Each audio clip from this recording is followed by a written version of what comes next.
Vazhdojmë tani me përgatitjen. Sot po e përgatisim sheqerparen e holluar të njohur ndryshe me emrin Nazli Fatma e holluar.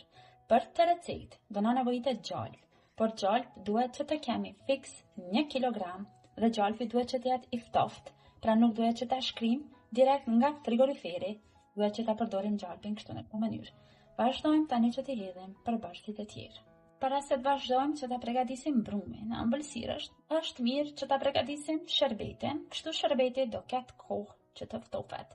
Për këto masa që unë do e bëj ëmbëlsirën, do kemi nevojë fiks për 1 kilogram sheqer. Pakoja e sheqerit është 800 gram, pra do e shtoj paka dhe do shtoj edhe 200 gram thjera me sheqer. Pra kjo është sheqerpare dhe e don shërbetin pak më të trash, fiks 1 kilogram sheqer. Sa ujë për këta ëmbëlsirë, do na nevojiten 800 ml ujë. Para se ta vendojmë në zjarr shërbetin që të zihet, është mirë njëherë që ta përziejmë sheqerin që të tretet pak të uji. Temperaturë mesatare do presim derisa shërbeti të merr vaj. Nga momenti që do fillon që të vlon shërbeti, do e zijejmë fiks për 10 minuta. Gjalpin do e marrim tani me një thikë dhe do vazhdojmë kështu që ta prejmë një herë, një copza më të vogla, kështu do e kemi më të lehtë për ta punuar, pasi kështu si është sopë e madhe, është shumë vështirë për ta bërë. Vazhdojmë një herë prejmë tër gjalpin në këtë mënyrë dhe mos harroni t'i bëni masat fikse, pra fiks 1 kilogram gjalp. Njëjtë edhe miell, duhet që të merrni një pako 1 kilogramshe, pra sikur e kam marrë unë këtu. Dhe nga një pako 1 kilogramshe, vetëm një grusht nga mielli do largojmë anësh që do e përdorim pastaj për t'i ngjeshur koleçt. Tani miellin, fiks 1 kilogram, e shtojmë këtu te gjalpi. Vazhdojmë një herë miellin dhe gjalpin, i përziejmë kështu pak, pasi gjalpi është i ftoftë, i ngrirë, do na duhet pak më shumë fuqi kështu për ta shtypur që të bëhen bashkë. Pasi që e kemi mbledhur, pra mirë, kështu e kemi bërë si brum, vetëm gjalpin edhe miellin, tani vazhdojmë që t'i shtojmë vezët. Unë këtu i kam bërë gati vetëm të kuqet e vezëve dhe në total do përdor 12 të kuqet e vezëve, vetëm një vezë të plot, pra 12 të kuqe, një e plot.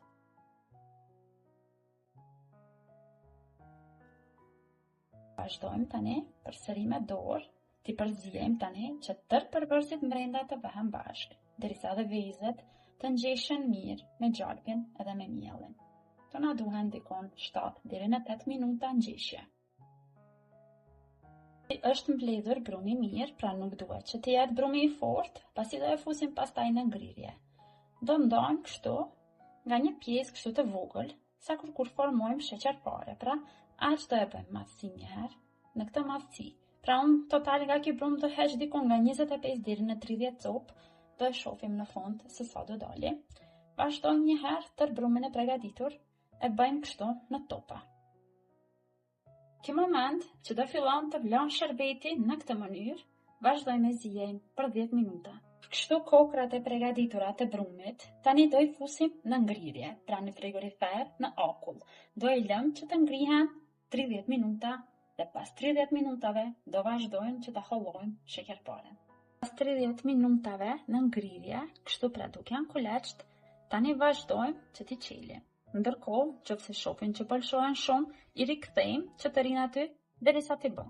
Na marrim tani një koleç dhe fillojmë dhe e qelim. Masën e punës shtojmë miell për shumë pak. Mos shtoni shumë. Atë sa ka mbetur në dorë, e shtypim një herë kështu për mbi. Me anë të shkopit tani fillojmë dhe e qelim. Duhet ta bëjmë në formë rrumbullake.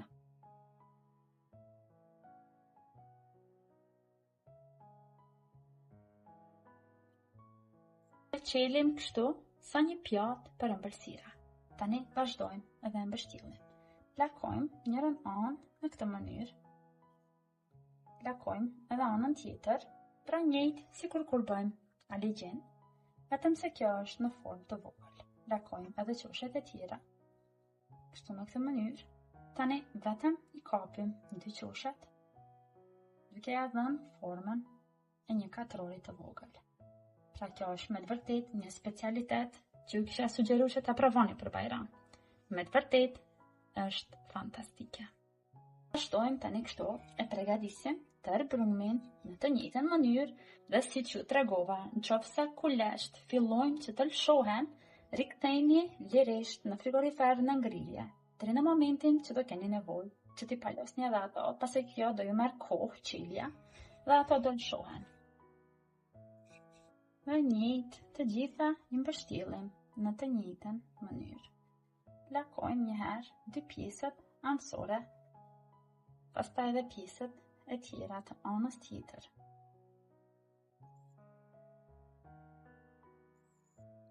Dhe vetëm i lakojmë qoshat në këtë mënyrë.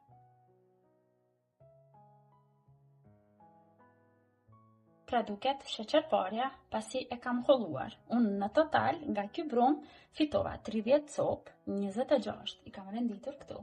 Dhe disa tjera që më kanë mbetur, i kam venduar kështu në një tepsi më të vogël. Tani vazhdojmë edhe e pjekim. E fusim në furrë të nxehtë, furra është valë e nxehtë, por pasi që do e fusim brenda sheqerparen, do e ndalojmë zjarrin në 200 gradë. Do vazhdojmë të pjekim një herë në 200 gradë për 30 minuta. Pastaj do e lëmë që të qëndrojë në furrë edhe pak, por ju lutem ndiqni me kujdes videon, sepse ky moment është shumë i rëndësishëm për sheqerparen. Sherbeti është zier dhe është gati. Si do e dalloni që e keni gati? Do e shihni kështu. Nëse pikat e shërbetit bien rënd dhe qëndrojnë këtu, atëherë do të thotë se është mjaftueshëm i trash. E lëm tani edhe shërbetin që të ftofet.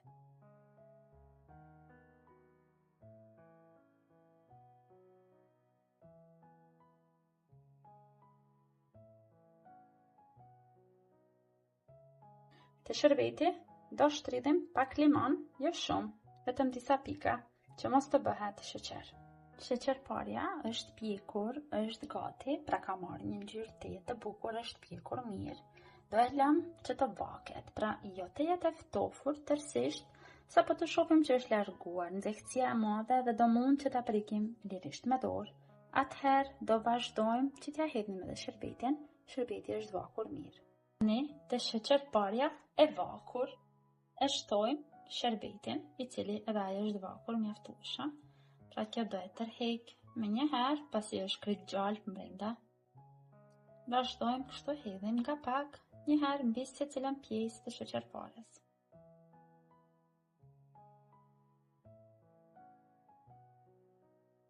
Kështu sheqerparen e përgatitur, duhet që ta lëm që të pushojë në sherbet, mësë paku për 4 orë, që ta tërheq tërë shërbetin brenda mirë. Pastaj mund që të vazhdojmë edhe që ta servojmë.